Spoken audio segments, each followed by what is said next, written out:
नमस्कार. सारंगला खूपच वाईट वाटत असतं. सारंग स्वतःशीच म्हणत असतो, माझंच काहीतरी चुकलंय. खरं तर मी ऐश्वर्याच्या नादाला लागून एवढं सगळं करायची गरजच नव्हती.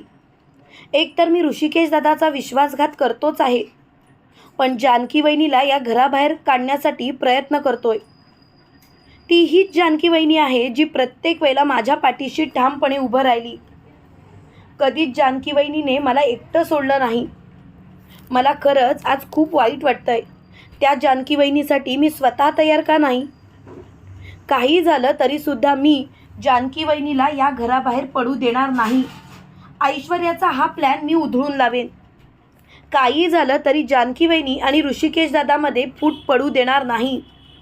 मला मान्य आहे ऋषिकेश दादा आणि जानकी वहिनीमुळे आम्हाला खूपच त्रास होतो, पण खरं सांगायचं तर ऋषिकेश दादामुळे आणि जानकी वहिनीमुळे.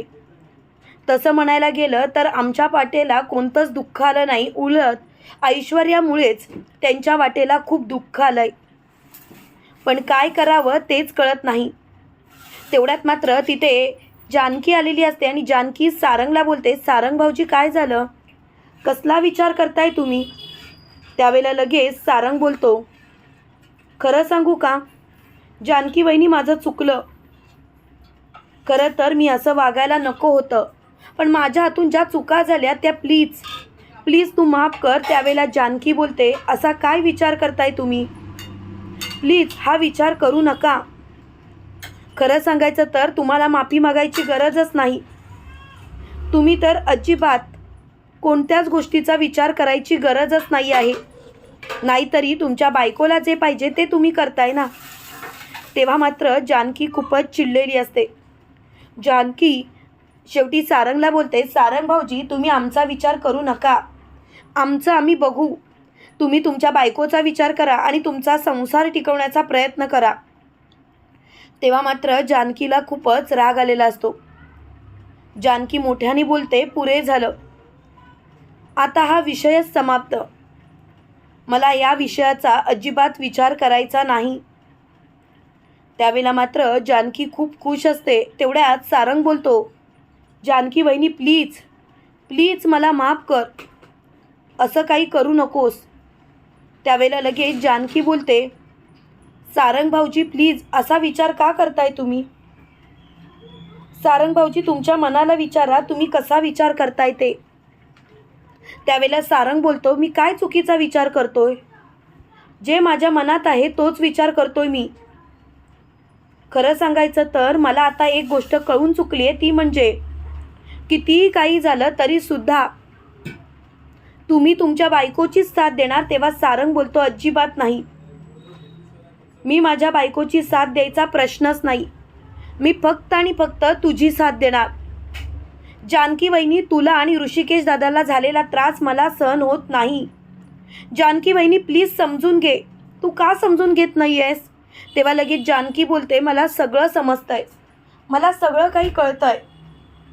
सगळ्या गोष्टी मला पटतायत, पण एक गोष्ट मात्र नक्की, आता कितीही काही झालं तरीसुद्धा एका गोष्टीचा तुम्ही विचार करा, ती म्हणजे लवकरात लवकर सगळ्या गोष्टी नीट करा. तेव्हा लगेच सारंग बोलतो, जानकी वहिनी मी स्वतः सांगतो सगळ्यांना, आपल्या घरात आलेली ऋषिकेश दादाची आई ती एक नंबरची खोटारडी आहे. तिला ऐश्वर्याने आणलंय आणि तिचं नाव लता आहे. तेव्हा मात्र जानकी बोलते, सारंग भाऊजी खरं सांगू का, माझा तुमच्यावरती विश्वास राहिला नाही. त्यावेळेला सारंग बोलतो, कसा विश्वास राहणार? मला सुद्धा कळतंय, मला सुद्धा समजतंय की तुझा माझ्यावरती विश्वास नाही म्हणून, पण प्लीज तू माझ्यावरती विश्वास ठेव. मी असं काहीही करणार नाही.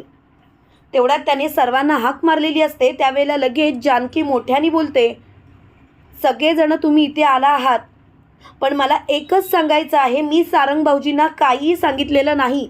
आता जर का सारंग भाऊजी पलटले तरीसुद्धा एकच गोष्ट सांगेन, मी सारंग भाऊजींना हे बोलायला सांगितलेलं नाही.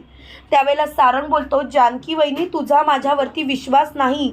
मला कळतंय, मला समजतंय, पण एक गोष्ट मात्र लक्षात ठेवायची, कितीही काही झालं तरी लवकरात लवकर सगळ्या गोष्टी व्यवस्थित करायच्या आहेत आणि त्यासाठी मी काही करेन. पण पण मी शांत बसणार नाही म्हणजे नाही. तेव्हा मात्र सारंगला खूपच राग आलेला असतो. सारंग मोठ्याने बोलतो, कोणत्याच गोष्टीची काळजी करायची गरजच नाही. सगळं काही नीट होणार, माझी पूर्णपणे खात्री आहे. तेव्हा मात्र सारंगला खूपच राग आलेला असतो. त्यावेळेला सारंग बोलतो, आई, ऐश्वर्याने हे सगळं नाटक केलंय. त्यावेळेला ऐश्वर्या बोलते, सारंग थांबा, तुम्ही काय बोलताय कळतंय का? त्यावेळेला सारंग बोलतो, प्लीज तू जरा शांत बसशील का? मला तुझ्याशी बोलायचं नाही. मी आता एकच गोष्ट सांगेन, ती म्हणजे तू आता प्लीज गप्प बस. तेव्हा लगेच ऐश्वर्या बोलते, सारंग तुम्ही काय करताय माहिती आहे का? सारंग तुमचं हे वागणं बरोबर नाही. त्यावेळेला सारंग बोलतो, ऐश्वर्या प्लीज तुम्ही या गोष्टीमध्ये पडू नका. ऐश्वर्या तुम्ही जर का नीट विचार केलात तर बरं होईल. तेव्हा मात्र ऐश्वर्या खूपच चिडलेली असते. त्यावेळेला लगेच ऐश्वर्या बोलते, खाणार हा माणूस माती खाणार. तेवढ्यात लगेच आजी बोलते, सारंग बाळा शांत हो. त्यावेळेला लगेच जानकी बोलते, काय झालं आजी? तुम्हाला सुद्धा तुमच्या लेकीचं सुख बघवत नाही आहे का? आजी अहो विचार करा, तुमची लेक तरी सुखी राहील. तेव्हा लगेच मोठ्यानी जानकी बोलते, एक गोष्ट लक्षात ठेवा आजी, जे काही करताय ना ते थांबवा. तेवढ्यात सारंग बोलतो, आई मला तुला एक गोष्ट सांगायची आहे. ऋषिकेश दादाची आई म्हणून इथे जी बाई आली आहे ती ऋषिकेश दादाची आई नाही, तर तिचं नाव लता आहे आणि तिला ऐश्वर्याने आणलंय जानकी वहिनी आणि ऋषिकेश दादाला घराबाहेर काढण्यासाठी. हे ऐकून मात्र सुमित्राच्या पायाखालची जमीन सरकते आणि सुमित्रा एकदम हादरते आणि ती स्वतःशीच म्हणते, म्हणजे मी जानकीला दोष देत होते ते चुकीचं करत होते. जानकीला दोष देणं खूपच चुकीचं होतं. आता काय करू मी मलाच कळत नाही. पण मी शांत नाही बसणार. मला आता काहीतरी केलं पाहिजे, त्याशिवाय मी गप्प नाही राहणार. तेवढ्यात मात्र सारंग खूपच चिडलेला असतो. सारंग मोठ्याने बोलतो, पुरे झालं. आता मला या गोष्टीचा विचार करायचा नाही.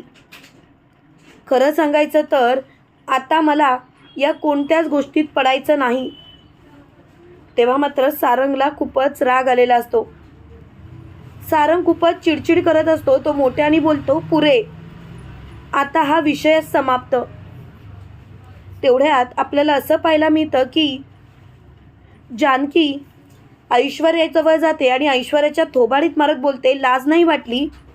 तू मला आणि ऋषिकेशला घराबाहेर काढण्यासाठी तू ऋषिकेशच्या भावनांशी खेळलीस. तू पार्वती आईना या घरात आणलंस. खरं सांगायचं तर ऐश्वर्या तुझ्यासारखं एवढं नीच कोणीच वागू शकत नाही. तुम्हाला काय वाटतं मित्रांनो, खरोखर ऐश्वर्याला आता तरी सुमित्रा धडा शिकवेल का की पुन्हा एकदा माफ करेल? कमेंट करून नक्की कळवा. आणि असेच मालिकेंचे नवनवीन अपडेट पाहण्यासाठी व्हिडिओला लाईक आणि चॅनलला सबस्क्राईब करायला विसरू नका.